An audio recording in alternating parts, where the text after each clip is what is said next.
Hi, everybody. I'm Ryan Chandler. Here's your talking points for this week. With 2 days left in this special session, the Texas legislature is deciding the next decade.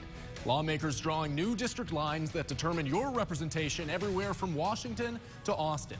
We'll hear from our state representative, John Frullo, on how that sausage is made, and talk with a local expert on what may happen to our districts here at home.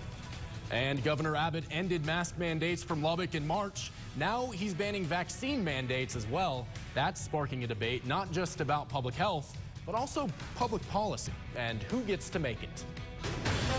From the studios of KMAC Television in Lubbock, your local election headquarters. This is Talking Points with Brian Mudd. Happy Sunday, everybody. I'm Ryan Chandler. We have just 2 more days to go until what looks to be, at least, the finish line of a long legislative marathon that's lasted in Austin since January. But what happens in those 2 days will define the next decade of Texas politics. State lawmakers are in the trenches right now, undergoing the intense process of redrawing district lines, as they do every 10 years. And the idea is to reapportion the districts based on population growth to make sure each district still represents roughly the same number of people. But this process has a tendency to be less about population than politics. Take a look at the map the Texas House approved this week. Only 3 Democrats out of 67 voted for this map, and only 3 Republicans out of 82 voted against it. So that gives you a pretty good idea of what this means for each party. And 2 of those Democrats, Terry Canales and Sergio Munoz of South Texas, felt the need to explain their favorable vote, saying essentially, this is good for my district, but I have concerns about the statewide map not reflecting the actual population growth that we saw this decade. And they're right to be concerned about that. Census data tells us out of the 4 million new Texans we welcomed since 2010, 95% of them are Texans of color. But this new map contains less majority-minority districts than the map from 10 years ago, which was already flagged by a federal court for intentionally diluting the voting power of minorities. And despite gaining nearly 2 million Hispanics and over 500,000 black Texans, the number of districts with Hispanic or black majorities dropped, and we added 6 more districts in which white residents make up the majority. That's about 60% of all of the districts. So how does that happen? And could Texas find itself in court all over again for these maps? Well, I asked State Representative John Frullo that, and he said we undoubtedly will face legal challenges after this is all over. And he said he has 2 priorities for Lubbock's representation: keeping it competitive and keeping it conservative. Here's our conversation. This redistricting process is originally and ideally about population growth, but you can't talk about redistricting without talking about politics as well. So much of this seems to be also about political gain, maintaining individual representative seats. To what extent do you think that plays into your decision making here? And do you think that gets in the way of making sure we have a truly representative process? Well, I don't think it, you're right. It does have a effect on what is happening, and we have to work on that. We want to keep the districts to where they do represent those conservative values, that average value of the people that are in those districts. If you look at the 2 districts, 84, which is primarily contained within Lubbock County, the Republican strength of that district is around 57%. If you go outside to the next district that takes the rest of Lubbock and several other counties, that percentage goes up to 77%. So substantially higher. We need to make sure that we can maintain that 57% and keep both representatives able to have a conservative voice when it comes to what the people in our area, I think, want. A lot of people have worries that it is too much about maintaining a certain level of political ideology that you like in your district and not about representing the people that are there. So, shouldn't the districts change based on how the population changes, and as opposed to trying to make sure that you have a certain level of people in your district? Is that a problem that you see? There's certainly a perception of it outside the legislature. Well, I think it's a little bit more basic. If you boil it down to how it actually works, as we discussed earlier, there's 150 state representatives, roughly approaching 30 million people. So you're going to have a district that's just under 200,000 people. Lubbock County has enough for one wholly contained district, that's District 84, and then the rest has to come up to that total roughly of 200,000 people. It's actually like 194,000 plus or minus 5%. And so that's not really a big concern in Lubbock as far as how you get there. Mechanically, you have to do that. You have to have one district and one partial district. And so it's not like you're in a Dallas County or a somewhere around one of the other bigger cities where you're having, as we mentioned earlier, 20 some districts in one county. So you don't have that type of items going on where you're trying to divide all that up. We know we're going to have two districts in Lubbock, one full district and one partial. Do you worry that Texas's history of racial gerrymandering that's been documented in the courts is going to continue this year, and there will be a legal battle after these districts are drawn? Well, the one thing that's guaranteed is there will be legal battles after this is drawn. And part of that answer is I don't know what the congressional maps look like for the House yet, because as far as I know, they're not done, or I've not seen anything that's ready to be brought to the House floor. So as far as what's being done, I have no idea what ultimately we will be voting on at this point in time. But it'll be the same process. And the one thing that we're required to do is one person, one vote. And so that's how we maintain it, is by those numbers. And so we have to work within those parameters. Yeah, I mean, I'm sure legal battles are inevitable, but is that something that is on the top of your mind, making sure that you avoid any kind of, racial lines that are drawn to cut out or pack in certain groups? And how do you make sure that you avoid that? Well, one of the things that we do in District 84 is it's a majority minority district.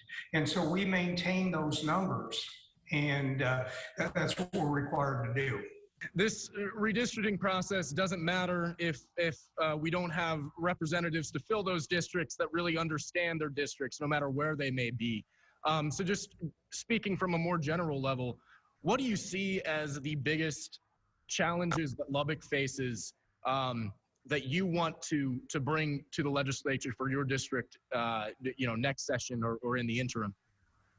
Well, I think first off, right now we're concentrating on the redistricting and the distribution of people. And what we want to do is make sure that, as most of our values in our area are conservative Republican values, we keep them conservative and Republican, and we make sure that that voice is heard. We don't want to do anything that's going to reduce that or make it more difficult. And I think that's very important in the work that we do. And to get some insight into how that looks on the South Plains, it's time for 5 Good Minutes with South Plains College Professor of Government, Drew Landry. Professor Landry, thank you so much for joining us. Hey, thanks for letting me be on here. I appreciate it. Of course. So we just heard from State Representative Frullo about how this looks at the state level, redistricting House districts, Senate districts. But locally, we have to worry about this too. City Council, county commissioners.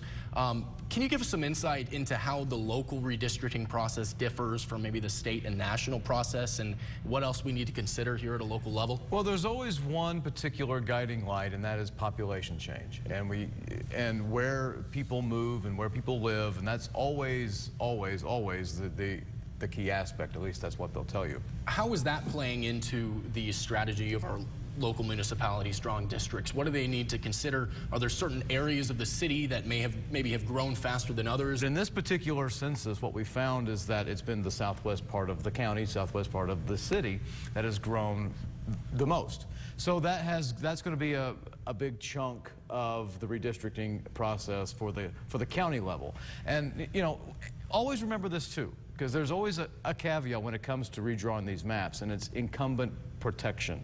That is another thing. That's what I meant whenever I said, well, that's what they'll tell you, is always about population change. But always remember that— in theory it is. Yes, and that's a very honest approach. I mean, you want the maps to reflect the changes in population.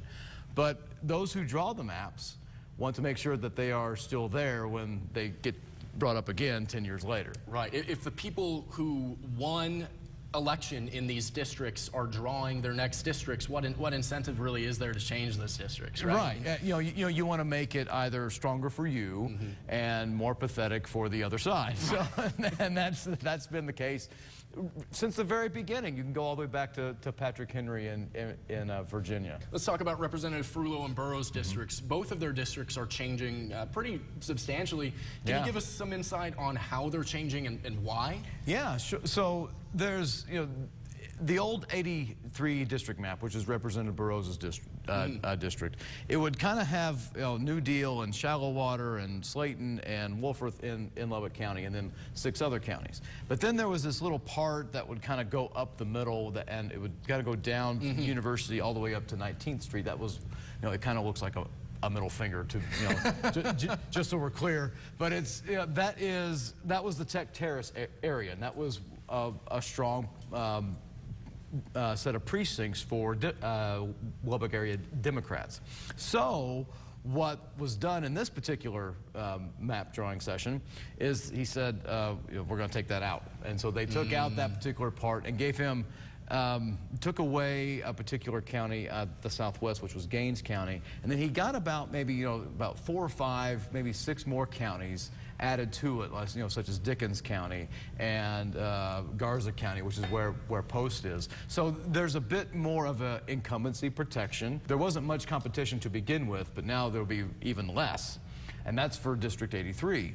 What we found with 84 was that Shallow Water is now going to be in that particular district, in District 84 for Representative Frullo. And now he's going to have that Tech Terrace area, which was that liberal part for Burroughs. So that is now absorbed into 84.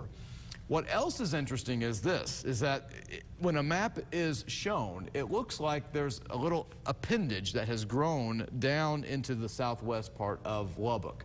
So it's such an interesting looking map. It's you can call it a gerrymander if you want to, and I think that's probably the safe word to really use here. They won't say that, and that's fine. But it's there to protect the incumbent. Interesting. So it sounds like, correct me if I'm wrong, but if you read between the lines here, it sounds like Burroughs kind of got the better end of this deal because he gets more rural land, cuts out all those liberal tech students, and he likes that, but then he just gives them to Representative Frullo. Frullo can't be happy about that. How did that happen? That's an interesting, that's a pretty good analysis of what it is. So yeah, he just kind of gave it to Frullo and say, well, yes, you have them now, but you also have a more conservative area to kind of balance it out even more than what it was prior. Now, there's a few precincts in there that have gone on the Democratic side, no matter what election that it is.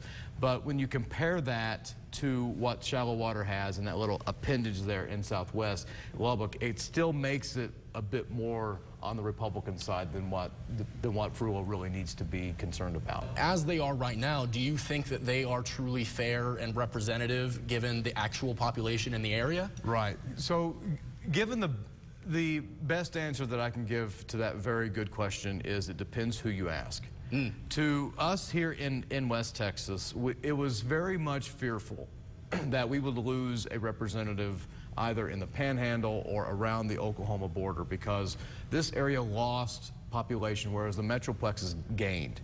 And so the idea was they would take, they would pair two of these rural lawmakers into one district and then draw another one into the more growing areas. That was the thought process. Turned out it didn't happen that way, which is good for this area because from the Panhandle all the way down to San Angelo, we need as much representation as we can get. All right, well, thank you so much for your knowledge, Professor Landry. I appreciate you joining us. Absolutely. And when we come back, we'll delve into Abbott's ban on vaccine mandates and hear from businesses figuring out how to navigate these new rules.